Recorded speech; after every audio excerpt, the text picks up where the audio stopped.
France Sweden മത്സരത്തിൽ ഇന്നലത്തെ കളിയിൽ ഗംഭീരമായ ഫ്രാൻസിൻ്റെ ക്വാളിറ്റി ഫുട്ബോൾ മുന്നിട്ടുന്ന കളി തന്നെയാണ്. പക്ഷെ എന്നാലും നമുക്ക് ആദ്യത്തെ ഒരു 45 മിനിറ്റ്സിൽ സ്വീഡൻ നടത്തുന്ന ഒരു ചെറുത്തുനിൽപ്പുണ്ട്. അതിനകത്ത് പ്രത്യേകിച്ചും ജേക്കബ് സെറ്റർസ്ട്രോം എന്ന ഗോൾ കീപ്പർ ഒലീസിയുടെ 2 ഷോട്ടുകൾ തടുത്തതുമൊക്കെ വെച്ച് നമ്മൾ ആദ്യം നമുക്കൊരു സ്വീഡൻ്റെ ഭാഗത്ത് നിന്ന് മികച്ചൊരു കളി രൂപപ്പെട്ട് വരുന്നതായിട്ടാണ് ആദ്യത്തെ ഒരു 45 മിനിറ്റ്സിലെങ്കിൽ നമുക്ക് തോന്നുന്നത്. പിന്നീട് പക്ഷേ ഒരു ഫ്രഞ്ച് ആധിപത്യം തന്നെ നിലനിൽക്കുന്നുണ്ട്. ഇന്നലത്തെ കളിയുടെ ഒരു ടോട്ടൽ റിവ്യൂവിനകത്ത് ദിലീപ് എങ്ങനെയാണ് ഫ്രഞ്ച് മുന്നേറ്റം കുറച്ച് സമയത്തേക്കെങ്കിലും ഒന്ന് ഷെയ്ക്കിയാക്കി നിർത്താൻ വേണ്ടി സ്വീഡൻ സാധിച്ചത്? 45 മിനിറ്റ് പിടിച്ചു നിന്നു എന്ന് പറയുമ്പോൾ 2 തവണ പോസ്റ്റ് തട്ടി. ഒന്ന് എംബാപ്പെ ആദ്യം 30ാമത്തെ മിനിറ്റിലെത്തി, പിന്നെ ഒളീസയുടെ ഭയങ്കര ഒരു ബൈസിക്കിൾ കിക്ക് മറ്റേ പോസ്റ്റ് പോയി തട്ടുന്നു. പിന്നെ ഒരു ഗോൾ കീപ്പർ 9 സേവ് ഒരു കളിയിൽ നടത്താന്ന് പറഞ്ഞാൽ അത് തന്നെ കളി ഏത് രീതിയിലാണ് പോയതെന്ന് നമുക്ക് മനസ്സിലാക്കാൻ പറ്റും. അപ്പൊ അത് വളരെ ഒരു കംപ്ലീറ്റ് പെർഫോമൻസ് ആയിരുന്നു. ഞാൻ നേരത്തെ പറഞ്ഞ പോലെ ഇതുവരെ നമ്മൾ ഫ്രാൻസിന്റെ ടോപ്പ് ഗിയർ പോലും കണ്ടിട്ടില്ല.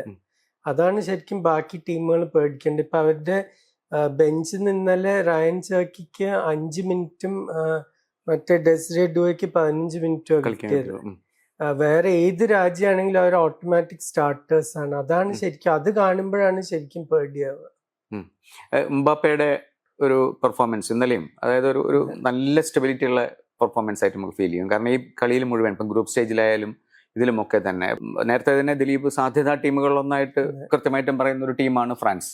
അപ്പൊ അത് കൂടിക്കൂടി വരികയല്ലേ ആ ഒരു വലിയൊരു വ്യത്യാസം. ഇപ്പൊ കഴിഞ്ഞ സീസൺ റയൽ മെഡ്രിഡിന് കളിക്കുമ്പോൾ പലപ്പോഴും മുഖത്തൊരു സന്തോഷമില്ലാതെ കളിച്ചിട്ടുണ്ടായിരുന്നു എംബാപ്പെ. ടീം അന്തരീക്ഷത്തിൽ പല പ്രശ്നങ്ങളും ഉണ്ടായിരുന്നു. ഈ ലോകകപ്പിൽ ഞാൻ കാണുന്നത് വളരെ എല്ലാ കളിയിലും ചിരിച്ച് ആസ്വദിച്ച് കളിക്കണ ഒരു കളിക്കാരൻ. അത് ചുറ്റുമുള്ള കളിക്കാരുടെ മികവ് കാരണവും കൂടിയാണ്. ഇപ്പൊ ഒളീസ പോലത്തെ ഒരു കളിക്കാരൻ നിങ്ങൾക്ക് അസിസ്റ്റ് തരാനുണ്ടെങ്കിൽ ഏത് സ്ട്രൈക്കറാണെങ്കിലും ചിരിച്ചു പോകും. അപ്പൊ അങ്ങനത്തെ ഒരു ടീമാണത്. പിന്നെ എനിക്ക് തോന്നുന്നു ഇത് തന്റെ അവസാനത്തെ ടൂർണമെന്റ് ആയത് കാരണം ഡിഡിയെ ഡെഷാംസും അങ്ങനെ ഒരു ഹാൻഡ് ബ്രേക്ക് വിട്ട് ഫ്രീ ആയിട്ട് കളിക്കാരെ കൊണ്ട് കളിപ്പിക്കുകയാണ്. അപ്പൊ ശരിക്കും കളിക്കാരുടെ മികവ് കാണുന്നുണ്ട്. കഴിഞ്ഞ യൂറോയിലൊന്നും നമ്മൾ കാണാത്തൊരു കളി ഇപ്പൊ കാണാൻ പറ്റുന്നുണ്ട്. ഇത് എന്നാലും ഒരു ഫ്യൂച്ചറിലേക്ക് പോകുന്ന ഇനിയിപ്പം പരഗ്വേറ്റാണല്ലോ കളി വരുന്നത്. പരഗ്വേ ആണെങ്കിൽ നന്നായിട്ട് കളിക്കുന്നുണ്ട്. അപ്പൊ നമുക്ക് ഈ ഫ്രഞ്ച് ടീമിന്റെ എന്തെങ്കിലും അതിന്റെ ഒരു മെഷീനറിയോ അല്ലെങ്കിൽ ഒരു ടാക്ടിക്സിലോ എന്തെങ്കിലും ഒരു ചേഞ്ച് പ്രതീക്ഷിക്കാൻ പറ്റുമോ? ബുദ്ധിമുട്ടാവും ഏതൊരു ടീമിനും. ഇപ്പൊ പാരഗ്വേ വളരെ ഡിഫെൻസീവായിട്ട് സെറ്റപ്പ് ചെയ്യുന്ന ഒരു ടീമാണ്, വളരെ ഡിസിപ്ലിൻഡ് ആയിട്ടുള്ള ടീമാണ്. അവർക്ക് അവരുടേതായിട്ടുള്ള ഒരു സിസ്റ്റം ഉണ്ട്. പക്ഷെ ഈ ഫ്രഞ്ച് ടീമിനെതിരെ ഡിഫെൻഡ് ചെയ്യാൻ വലിയ ബുദ്ധിമുട്ടെന്ന് വെച്ചാൽ അവർക്ക് എല്ലാ ഭാഗത്തു നിന്നും ത്രെറ്റ്സ് ആണ്. ഇപ്പൊ ഇന്നലെ ഒരു ഗോൾ ഓഫ് സൈഡ് ആയിരുന്നു എംബാപ്പയുടെ ജസ്റ്റ് ആദ്യത്തെ പകുതിയിൽ. അപ്പൊ അവർക്ക് അങ്ങനെ സെൻട്രലായിട്ട് ലോങ് ബോൾ കൊടുക്കാൻ പറ്റും, മറ്റേ വിങ്സ് കൂടി ലോങ് ബോൾ കൊടുക്കും, ഷോർട്ട് പാസിങ്, ഡ്രിബ്ലിങ്, എല്ലാവർക്കും ഭയങ്കര പേസ്. ഇവരുടെയൊക്കെ ഫുട് വർക്ക് കണ്ടാൽ ശരിക്കും വല്ല ബാലെ ഡാൻസേഴ്സിന്റെ ഒക്കെ പോലെ, മറ്റേ എംബാപ്പയുടെയും ഡെംബെലയുടെയും ഒളീസയുടെ ഒക്കെ. അപ്പൊ എല്ലാം ചെയ്യാൻ പറ്റുന്ന ഒരു ടീമാണ്. അങ്ങനത്തെ ഒരു ടീമിനെതിരെ നിങ്ങൾ എങ്ങനെ ഡിഫെൻഡ് ചെയ്യുന്നതാണ്. ഇപ്പൊ മാൻ ടു മാൻ മാർക്കിംഗ് ചെയ്താൽ അത് അവോയ്ഡ് ചെയ്യാനുള്ള സ്കിൽസ് അവർക്കുണ്ട്. മറ്റേ പ്രസ് ചെയ്താൽ അവർ ഈസി ആയിട്ട് ലോങ് ബോൾ വെച്ച് പ്രസ് ബ്രേക്ക് ചെയ്യും. അപ്പൊ എങ്ങനെ ഇവരെ തടുക്കുന്നുള്ള ഒരു ചോദ്യം, അത് ഏത് ടീമായിരിക്കും അതിന് ഉത്തരം കണ്ടെത്തുന്നതാണ്. ഈ എംബാപ്പയുടെ സ്റ്റാറ്റിസ്റ്റിക്കലായിട്ടുള്ള ചില നമ്പറുകളും കൂടി സംസാരിക്കാം നമുക്ക്. കാരണം വെച്ചാൽ ഇപ്പം 2 ഗോളും കൂടി അടിച്ച് മൂപ്പര് മെസ്സിയുടെ അടുത്തെത്തി നിൽക്കുകയാണ്. പക്ഷെ ചില തമാശയുള്ള കമന്റ്സ് ഒക്കെ കാണുന്നത് എന്താ വെച്ചാൽ മിക്കവാറും ഈ നേരത്തെ പറഞ്ഞ ഫ്രഞ്ച് ടീമിനകത്തുള്ള ഈ മികവ് കാരണം എംബാപ്പയ്ക്ക് കൂടുതൽ ഗോളുകൾ ഇനി അടിക്കാൻ പറ്റുമെന്നുള്ളൂ. കാരണം ആരും ഗോൾ അടിക്കും എന്നുള്ള സിറ്റുവേഷൻ ഉള്ളതുകൊണ്ട് തന്നെ എംബാപ്പയുടെ ഒരു വ്യക്തി ഇൻഡിവിജ്വൽ സ്കോറിങ് അത്രയ്ക്ക് കൂടുതൽ മുന്നോട്ട് പോകുമെന്നുള്ള സംശയം പലർക്കും ഉണ്ട്. അത് പക്ഷെ അവർ അത്ര കാര്യമായിട്ട് എടുക്കും തോന്നുന്നുണ്ട്. ഇപ്പൊ കഴിഞ്ഞ മാച്ചിൽ ഡെംബെലെ ഹാട്രിക് അടിച്ചു, ഇത്തവണ എംബാപ്പയ്ക്ക് 2 കിട്ടി. ഒളീസയ്ക്ക് ശരിക്കും ഇന്നലെ 2 ഗോൾ അടിക്കേണ്ടതായിരുന്നു.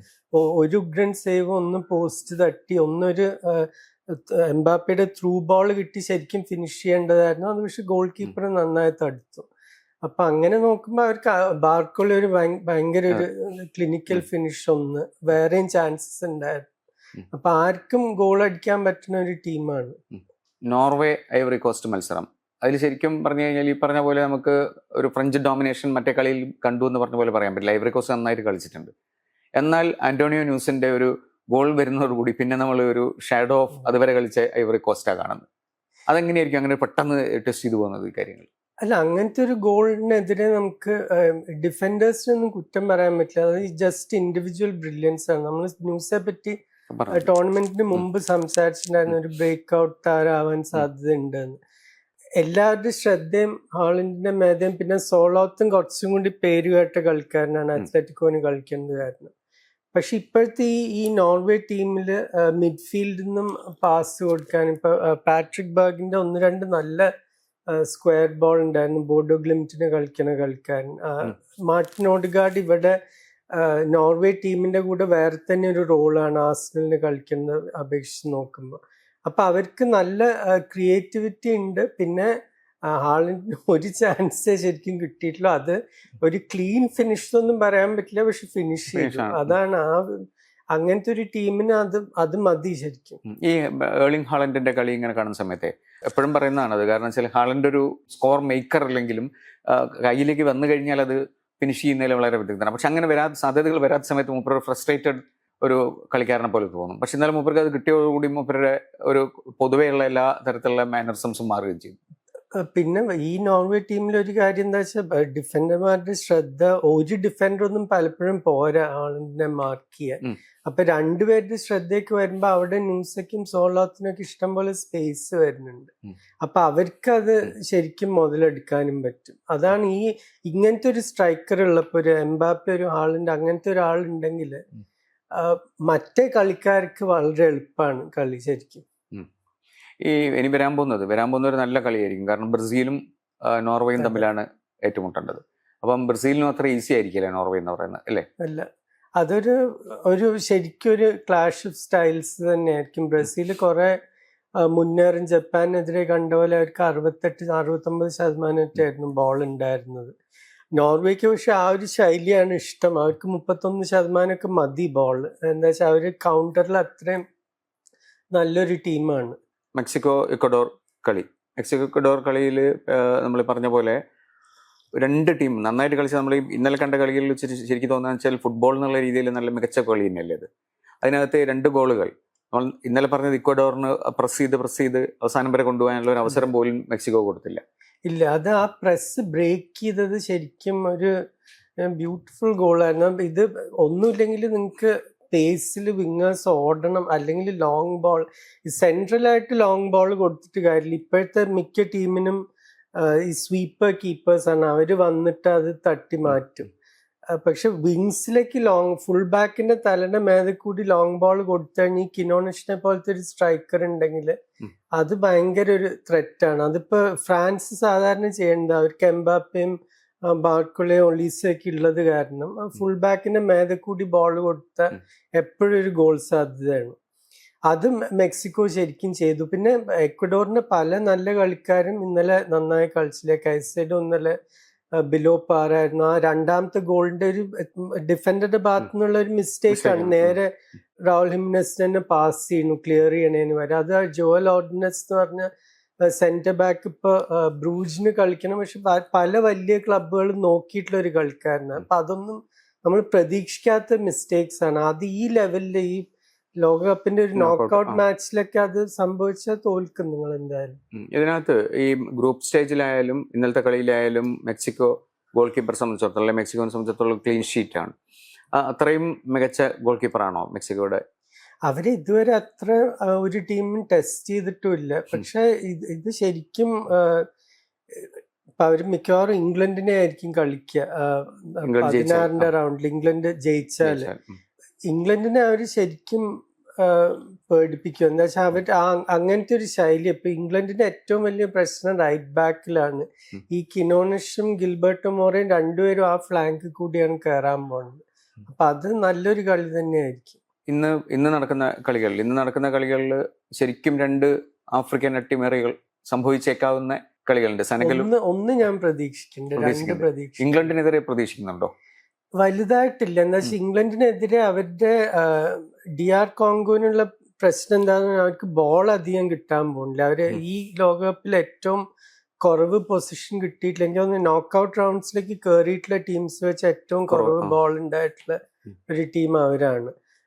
അപ്പൊ അവരുടെ ആ ഒരു ശൈലി ഈ നിരന്തരമായിട്ട് 90 മിനിറ്റ് ഹാരി കെയ്നെതിരെയും ബെല്ലിംഗമിനെതിരെയും സാക്കയ്ക്കെതിരെയൊക്കെ ഡിഫെൻഡ് ചെയ്യാൻ വലിയ ബുദ്ധിമുട്ടാണ്. എത്ര മികച്ച ഡിഫൻഡേഴ്സ് ആയാലും. ഗാന അത് ചെയ്തു എന്ന് എനിക്കറിയാം, പക്ഷെ അന്ന് ഇംഗ്ലണ്ടിന്റെ ടാക്ടിക്സിലും പല പ്രശ്നങ്ങളും ഉണ്ടായിരുന്നു.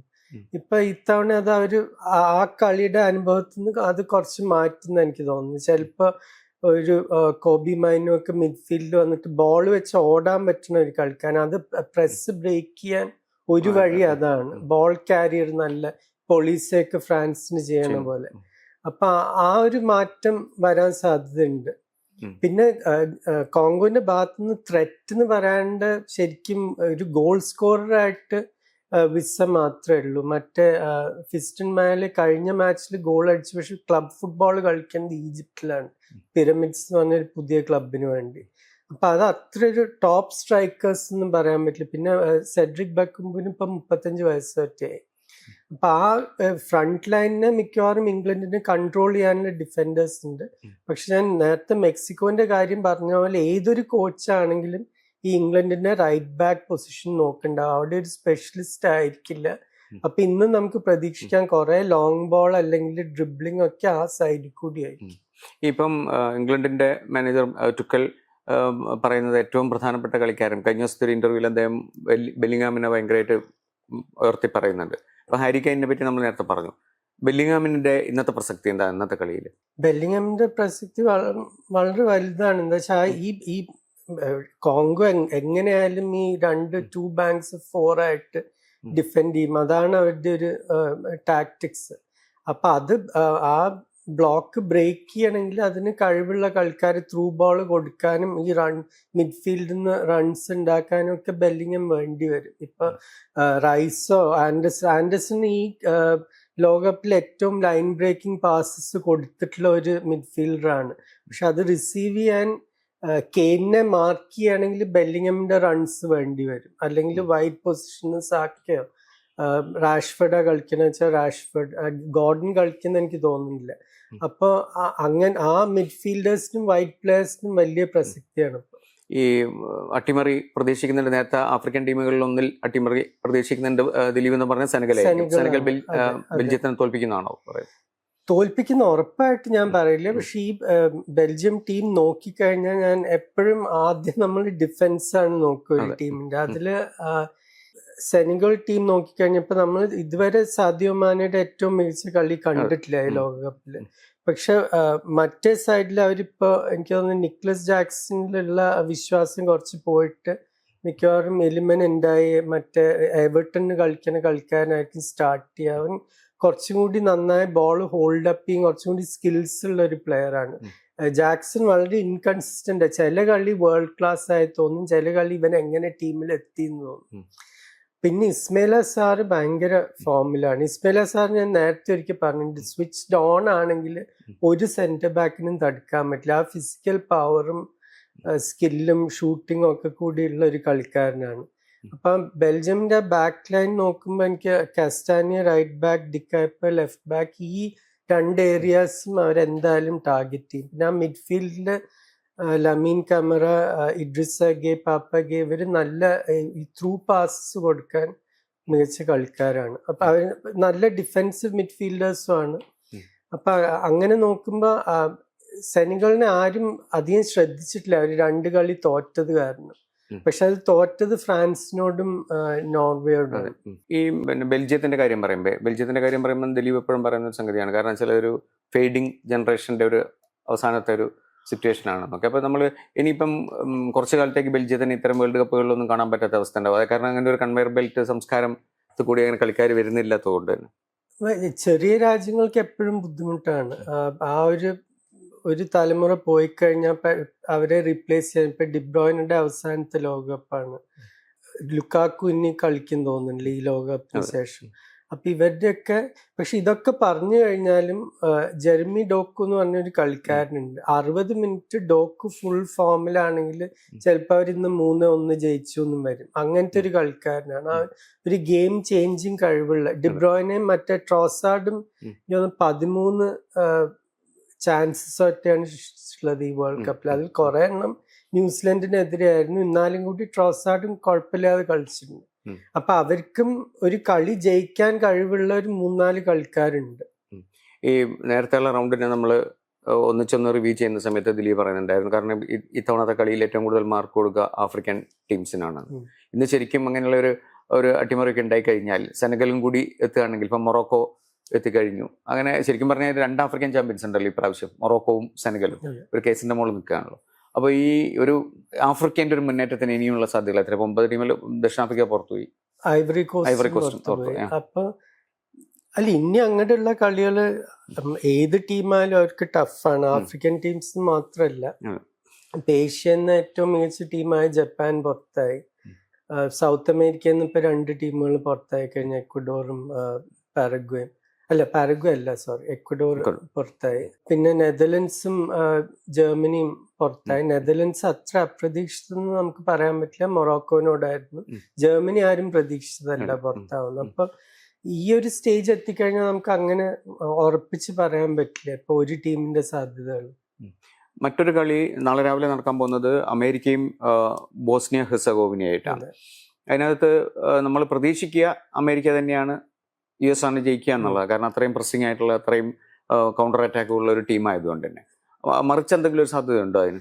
മറിച്ച് സാധ്യത US-ന്റെ ഭാഗത്തു നിന്ന് അവര് ഫ്രീ കിക്കും കോർണറും അധികം കൊടുക്കാതിരിക്കും. ഏറ്റവും പൊക്കമുള്ള ടീമാണ് ഈ ലോകകപ്പില് ബോസ്നിയ. അവര് സെറ്റ് പീസിന് 3 കോർണറിനൊറ്റ ഗോൾ അടിച്ചു കഴിഞ്ഞു. അപ്പൊ അവിടെ ശ്രദ്ധിക്കണം. അനാവശ്യമായിട്ട് ഫ്രീ കിക്കും കോർണറും ഒന്നും, ഫ്രീ കിക്ക് പ്രത്യേകിച്ചും ബോക്സിന്റെ അടുത്ത്, മറ്റവരുടെ ബോക്സ് കൊടുത്താൽ പ്രശ്നമില്ല. പക്ഷെ ഈ ബോക്സ് ലോഡ് ചെയ്യാനൊരു ചാൻസ് കൊടുത്തു കഴിഞ്ഞാൽ അവർക്ക് ഇപ്പൊ ജെക്കോ ആയാലും വേറെ ഡിഫൻഡേഴ്സ് ആയാലും പലരും ഉണ്ട് ഈ കോർണർ കിക്ക് അല്ലെങ്കിൽ ഫ്രീ കിക്ക് കൺവേർട്ട് ചെയ്യാൻ പറ്റുന്നത്. പിന്നെ 2 വൈറ്റ് പ്ലേയേഴ്സ്, ഒരു ബൈരാക്ടവിച്ച് മറ്റേ അമേരിക്കക്ക് കളിച്ച കളിക്കാരനാണ്, മറ്റേ അലേബെഗോവിച്ച് അവരുടെ ഏറ്റവും പ്രോമിസിങ് യങ് പ്ലെയറും. അപ്പൊ അവരൊരു പഴയ ഒരു സ്റ്റൈൽ 4-4-2 പോലെയാണ് കളിക്കേണ്ടത്. പക്ഷെ ഈ 2 വൈറ്റ് പ്ലെയേഴ്സിന് ശ്രദ്ധിക്കണം, അവർ പ്രത്യേകിച്ച് ബോക്സിലേക്ക് ക്രോസ് കൊടുക്കാൻ തുടങ്ങിക്കഴിഞ്ഞാൽ. പക്ഷെ എങ്ങനെ നോക്കിയാലും ഇത് അമേരിക്ക ജയിക്കേണ്ട ഒരു കളിയാണ്. പുളിച്ച് തിരിച്ചു വരുന്നുണ്ട്, അവരുടെ വളരെ ശക്തമായ ഒരു മിഡ്ഫീൽഡാണ്, നല്ല ഫുൾ ബാക്സ് ആണ്. റീമും റിച്ചർഡ്സും നല്ലൊരു സെന്റർ ബാക്ക് കോമ്പിനേഷൻ ആണ്. പിന്നെ ബാലഗുൺ ഈ ലോകകപ്പിൽ കണ്ടിട്ടുള്ള ഈ നോൺ സൂപ്പർ പവർ നേഷൻസിൽ ഏറ്റവും ഒരു മികച്ച ഒരു സ്ട്രൈക്കറായി തോന്നിയിരുന്നു.